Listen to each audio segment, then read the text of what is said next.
हर हर महादेव। आज एक ऐसे रहस्यमयी विषय पर चर्चा करेंगे कि महाभारत कालीन समय में जो युद्ध हुआ था, कौरव पांडवों के बीच में जो युद्ध हुआ था, उस युद्ध में जो वीर गति को प्राप्त हुए हमारे सैनिक गण थे, उनकी संख्या क्या थी। महाभारत की कथा के अंतर्गत इस विषय को हम श्रवण कर रहे हैं पूज्य महाराज श्री जी के मुखारविंद से।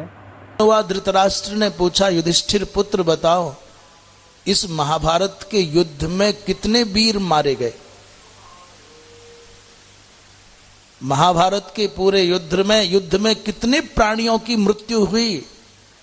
तो धर्मराज युधिष्ठिर कहते हैं, बड़े पिताजी, 1,66,20,000 प्राणियों की मृत्यु महाभारत के युद्ध में हुई है। 1,66,000 माने वर्तमान काल में भारतवर्ष की जितनी जनसंख्या है उससे अधिक लोग तो मारे गए महाभारत के युद्ध में। दशायुतानामयुतम सहस्राणि च विंशति और कोट्यः षष्टिः च षट् चैव यस्मिन् राजन् युधे मृताः मृधे हताः। वे 10 अयुतानाम अयुतम, अयुत की अयुत से गुणा करो।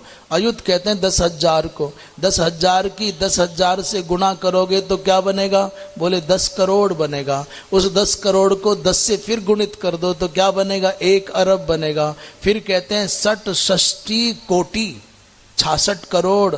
फिर कहते हैं 20 सहस्र।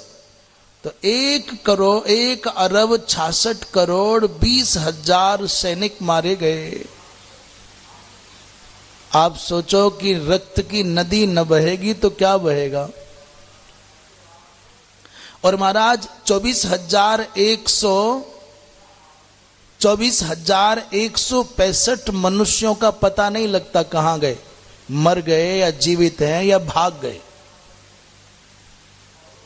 ऐसा गणित उठा करके रख दिया धर्मराज युधिष्ठिर ने। धृतराष्ट्र ने पूछा, धर्मराज, अरे युधिष्ठिर, तुमको कैसे पता चला? इतनी संख्या कैसे पता चली? कितने लोग भाग गए, इतने मर गए? उन्होंने कहा, भगवान लोमस जी महाराज की कृपा से, महर्षि लोमस की कृपा से मुझको अनुस्मृति नाम की विद्या प्राप्त है। उस अनुस्मृति विद्या के बल पर मुझसे कुछ भी अज्ञात नहीं हो सकता। इसलिए मुझ में मेरी कोई शक्ति नहीं, किसी ऋषि के संकल्प नहीं, किसी ऋषि के संकल्प का बल है। महाराज उसके बाद सबका यथोचित संस्कार किया गया है।